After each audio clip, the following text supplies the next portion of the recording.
So, we said, okay, we're gonna do the C-section. They said, great, we're gonna go get everything set up. We'll come back in when it's ready. I don't even think it was 10 minutes later. They came back in and said, okay, let's go. I was beyond nervous. So was my husband. It was really an emotional time. But we had a unique perspective because we did know that our son was going to pass away. So when we went in, although I was nervous at first, once I laid down, I knew, we already knew it was going to happen. So I remember saying, I just want 10 minutes. If I had 10 minutes, I think I would be satisfied with that time. He was born, he was taken out, and all of a sudden we hear this cry. And my husband and I look at each other, and I was like, is that us, or is that someone else's baby? Because we were told that it's very unlikely we would hear a cry because of his lung development was so low. And best sound I've ever heard. And so then they brought him over. I don't know if you guys know, but when you are having a C-section, they strap your arms down. So I'm just trying to lift up my head and look at our child. Absolutely beautiful little boy. We had someone that was able to take pictures and get some video of kind of the coos that he made while he was there with us. We had a beautiful hour and a half with him, which we also didn't really expect. I didn't personally notice when he passed away. My husband did. To me, the whole time that we were with him, he just looked like he was sleeping, and it was just such a blessing to have been able to spend even that much time with him. So as the time kind of went by, after he passed away, or actually before he passed away, we were able to get him baptized, which was very important to us, and just really amazing to be able to experience that. It was something we didn't really think that we'd get to experience, but there was a chaplain at the base at that time.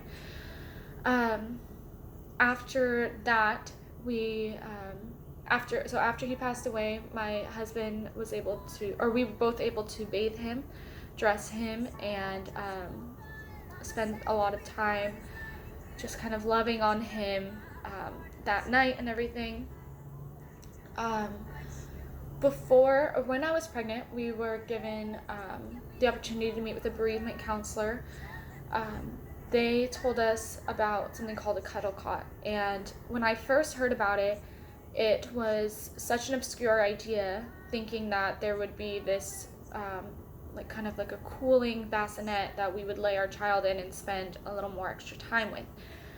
In my mind, I was thinking, I think a night with our son will be perfect, that'll be enough. And the cuddlecot, though, gave us the opportunity to have a full 4 days with him, and we could have stayed longer, but my husband and I felt that that time was okay for us personally. And I think any parent of loss can say that you always want that one more day, but one more day is never going to be enough. At first, we planned kind of on the one night, and then we stayed 3, and my husband just said, do you want to stay longer? I said yes. During that time that we were with him, it made a world of difference, because we would have gotten a couple hours versus having this opportunity to have had 4 days. So a cuddlecot is an external cooler that has these 2 lines coming from it, and it's those are hooked up to kind of a cooling pad that then you can lay in a bassinet so that you can sleep next to your child. I picked him up a lot, and I personally wanted to donate my breast milk, so I was able to pump while kind of looking at him and holding on to him, which also really helped get my milk started. We were able to sing to him. We got a mold of his foot. We messed up the first time we tried, so we weren't able to get a foot and a hand. However, the foot has every single line on him. The first night that we spent with him, I held his hand throughout the whole night, which was crazy because I am a very wild sleeper, and I was able to stay still and kind of just hold on to him the whole night. Just absolutely amazing that we had that time and that we were able to do that because of a cuddlecot. A lot of women I know don't know what that is or haven't been told about that. Even women who were part of my bilateral renal agenesis page, they weren't given the opportunity of speaking with a bereavement counselor or setting up palliative care. And I think I'm saying that wrong, but the care that you give before someone passes away, making them as comfortable as they can, and then having they just weren't given those resources. So I definitely wanted to talk about that because every single hospital should have it, especially since not everyone gets or is able to have the knowledge of their loss before experiencing their loss. So many women experience early or late term miscarriages and then stillbirths or infant loss, and they don't, again, have that knowledge. And if every hospital had a few of those, then people would be able to spend these days that are so important to have with your child. It's devastating that some women only get such a little amount of time. We already are going to be only given such a little amount of time.